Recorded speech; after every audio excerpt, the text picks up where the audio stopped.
নমস্কার বন্ধুরা, আমার ভ্রমণমূলক ব্লগটিতে আপনাদের স্বাগত। বাঙালির জীবনে পুজো অর্চনা মন্দির একটা অনন্য স্থান করে আছে, আর সেই ভক্তির টানেই ছুটে যায় নানান মন্দিরে। আজ আমি আপনাদের নিয়ে যাব এমনই এক মন্দিরে, হুগলির খানাকুলের অন্তর্গত হানুয়া গ্রামে অবস্থিত শিব দুর্গা মন্দির। মন্দিরটির অসাধারণ কারুকার্য আপনার মন কেড়ে নেবে। আসুন যাওয়া যাক।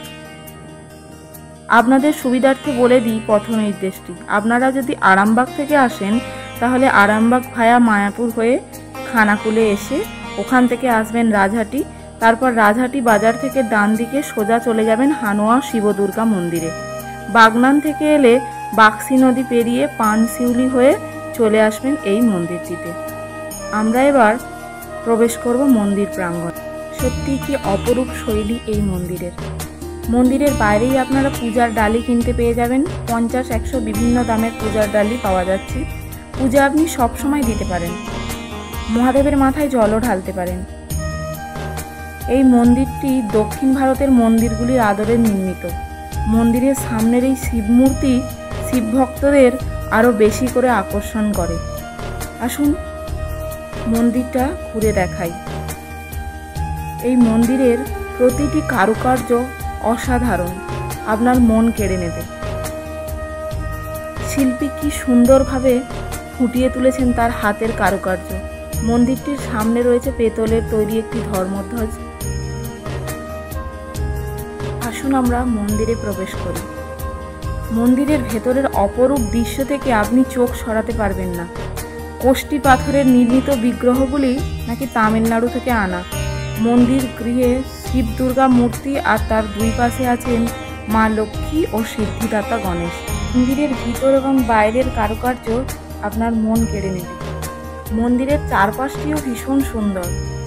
ওই মন্দিরটি শিবরাত্রির সময় সুন্দরভাবে সেজে ওঠে। এছাড়াও শ্রাবণ মাসের প্রত্যেক সোমবার এখানে খুবই জাঁকজমকভাবে পূজা অর্চনা করা হয়।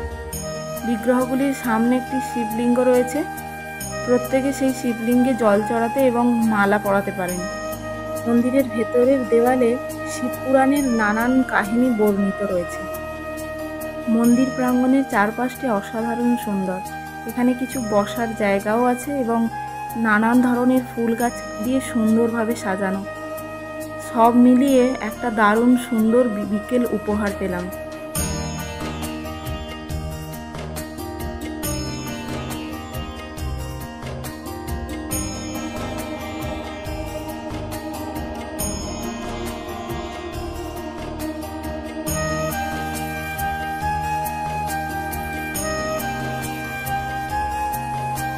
মন্দিরটির এক পাশে একটি ঘাটও রয়েছে।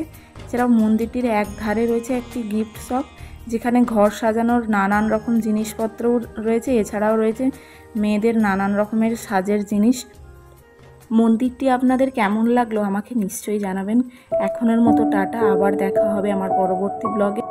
আমার চ্যানেলটি ভালো লাগলে সাবস্ক্রাইব করে পাশে থাকার অনুরোধ রইল। নমস্কার।